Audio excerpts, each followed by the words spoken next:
I've been on the hunt to be hands-free with my phone in my 2013 Camry. My car doesn't feature any kind of CarPlay or any kind of modern convenience in terms of radios. Most that it has is Bluetooth, which is great, but if I want a little bit more interaction with my phone to be more hands-free, well, I need to look at some other alternatives. I started with a MagSafe car mount to just hold my phone up, so then I can use Siri and other things hands-free, and that worked for a little bit, but I was wanting a little bit more interaction. Then I moved into actually mounting my iPad as a CarPlay alternative. So now I have a much bigger screen that I can interact with. I can still use Siri. I can do a lot of things hands-free, but now I can actually see the songs that I'm listening to or different podcasts that I'm listening to, and I can see all that information as well as maps and everything on a nice large display. But I think I finally settled on one of the best solutions for me, and that's getting a wireless CarPlay head unit for only 50 bucks. It's about that time, so let's talk tech. So there are actually a lot of different CarPlay head units that are out there, even at this price point, and so I'll link those specific one that I'm using, as well as a couple of other ones if you're looking for a very specific feature, but especially the one that I'm using, I really enjoy because for $50, it comes with a lot of different specs. So of course, it's gonna come with the radio head unit, it's gonna come with the mount to install it in your car, it's also gonna come with a backup camera in case you need to install one, and of course, all of the cords for the necessary hookups. It comes with an audio jack and AV outline for that backup camera. It comes with a USB slot, as well as a microphone and a TF card slot and a power port to actually power the device itself. As far as software, it includes your standard Bluetooth 5.0 connection. It also has your standard AM/FM radio and screen mirroring in case you need to actually mirror a specific thing on your phone onto that larger display. Plus, if you set up the included backup camera, you can use that display to see what's behind you when you're in reverse. Now, one of my biggest concerns with getting one of these sort of off-brand radio head units is the security aspect. So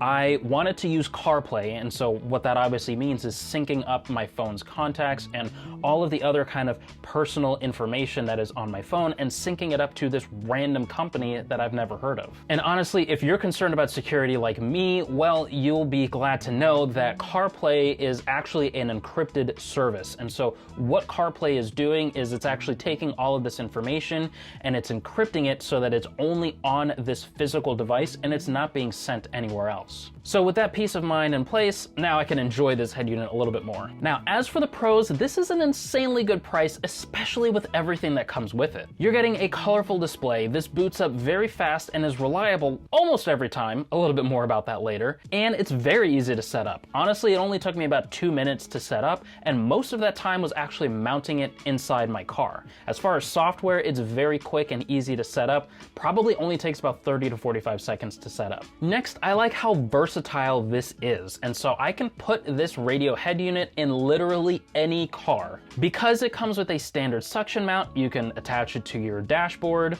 you can attach it to your windshield, you can attach it really anywhere that is a smooth surface. Plus, if you wanted to go a little bit outside the box and get a vent mount that can allow you to actually attach tablets or much larger phones, there is a vent mount that's out there that you can actually attach this radio head unit directly to your vent mount. So that way it's not actually using any kind of suction cups or anything like that. It's purely just attached as it would be with any kind of phone or maybe mini-sized tablet. But probably my favorite feature is that this instantly upgrades the look and experience of any car that doesn't have CarPlay. So as I've said before, my 2013 Camry doesn't really have a whole lot of modern conveniences. The most modern thing it has is just your standard Bluetooth connection that just about any car in the last 15 to 20 years has. And so having a display that can actually show the different songs and different podcasts that I'm listening to, and also can show the maps for navigation is really awesome. This instantly makes me feel like I've just upgraded in car by about 4 or 5 years by just having this $50 display that shows everything that I needed to all on this one screen. This also has very loud internal speakers that don't sound like they're about to blow out or anything like that. They actually sound very good and high quality, and so you can honestly just use the speakers that are on this display. But what I really like is in my specific case, I can use the Bluetooth streaming for the audio when I'm listening to music or podcasts or anything like that, and then really the display is just a display at that point, so I can choose songs, I can see what I'm listening to, and I can also see maps.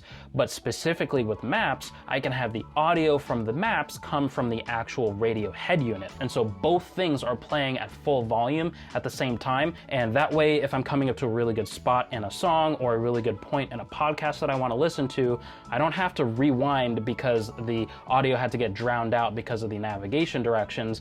Now I can just listen to everything at the same time. And with all of this said, you're going to want to have good, reliable service because CarPlay itself is based off of your phone's cell reception. Which is why we partnered with Mint Mobile for this video. If you're like me and want to save money, Mint Mobile is the way to go because it has premium wireless service on the nation's largest 5G network. What this means to you is that you can get unlimited quality data without having to break the bank. With plans as low as $15 a month, there is a plan that is out there for you. Trust me, Mint Mobile is the way to go. Check the link out down below or scan the QR code right here for more details. Thanks to Mint Mobile for helping make this video possible. And while you're at it, if you're finding value in this video, make sure you drop a like and subscribe so you don't miss another video like this. Now moving into the cons. At $50, you can imagine at this price point that you're going to be skimping out on something. And there's a few things that honestly bother me that I just have to talk to you about. First, being the most egregious con on this list is the microphone itself. It is absolutely terrible and unreliable. The internal microphone here is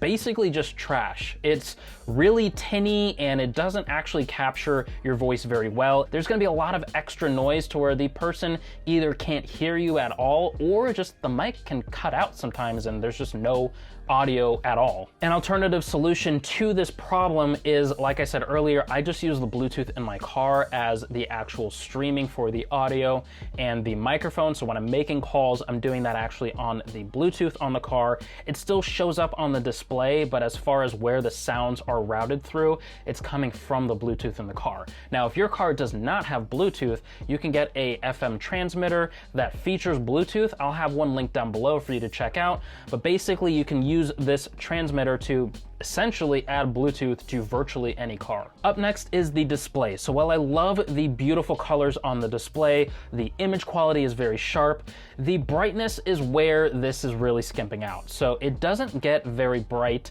in direct sunlight. And so I can see this being a bit of an issue for people that drive around in the middle of the day and when the sun is highest in the sky, that's gonna be a lot of direct sunlight coming down and affecting your visibility of the radio. Now, in my specific case, I have tinted windows on my car, so that really helps to cut down a lot of the direct sunlight that is coming into the car. So it hasn't been too big of an issue for me, but it's just noticeable enough for me that I know if I didn't have tinted windows, that's something that I just wouldn't be able to see very well at all during the day. Now, even at $50, I wasn't expecting much from the actual performance of this device, but it's honestly laggier than I expected it would be at this price point. And so specifically what I mean by that is when you're scrolling through either the home pages on the actual home screen, or maybe you're scrolling through different songs or playlists and you're trying to look for something, a lot of times you have to continue to scroll just to get down to the next page. You have to do a couple of things, even though I know that it's registering my touches and my commands, it's just taking a lot of extra work to get to a specific thing. And so that's just something to keep in mind, that the performance just isn't that great. It's not unusable by any means, but there are a lot of times where it just hiccups and stutters, and so it's just kind of one of the things that you're gonna have to just deal with and get over. Now, the next problem is a very specific problem that's a little bit hard to explain, but once this happens to you, you'll know exactly what I mean. So if you have started to connect to wireless CarPlay and you're actually connected and you leave the connection, it's very hard to get reconnected to it without having to jump through a bunch of hoops. So what I mean by that is a very specific example. Let's say I've started my car in the morning, I'm on my way to work, and my phone connects to the head unit for the wireless CarPlay. Now everything's all set up, but I forgot something in the house. So now I need to leave the car, go and get whatever it is I need in the house and come back into the car. When I go back in the house, I've lost my connection to my car because of just the distance of me leaving the car and leaving the Bluetooth range, which is totally fine and normal. But now when I come back into the car, I'm reconnected to the Bluetooth of the car itself. I'm also reconnected to the Bluetooth of the head unit itself, but specifically connecting to wireless CarPlay is where it just doesn't do it. And so it's the weirdest thing because I'm clearly connected to the head unit and I can stream my songs directly to the head unit if I want to, but reconnecting to wireless CarPlay requires me to either unplug the power to the head unit, wait a couple of seconds and plug it back in. That'll re-trigger the CarPlay's setup sequence, or I put my phone on airplane mode for 5 to 10 seconds. That will also help to re-trigger the reconnection sequence, but it's just, you know, mental gymnastics that you have to kind of run through. Again, it's a super minor inconvenience, but when it happens, it's pretty annoying. But all that said, $50 is a great price point for all of the great features that you're getting, and honestly, the cons don't outweigh the pros in this specific case, and so I'm honestly pretty happy about this. But if you're looking at any other alternative to CarPlay, definitely check out this video where I talk about how I set up my iPad as a CarPlay alternative, or check out our most recent video here, and I'll catch you in either one of these videos.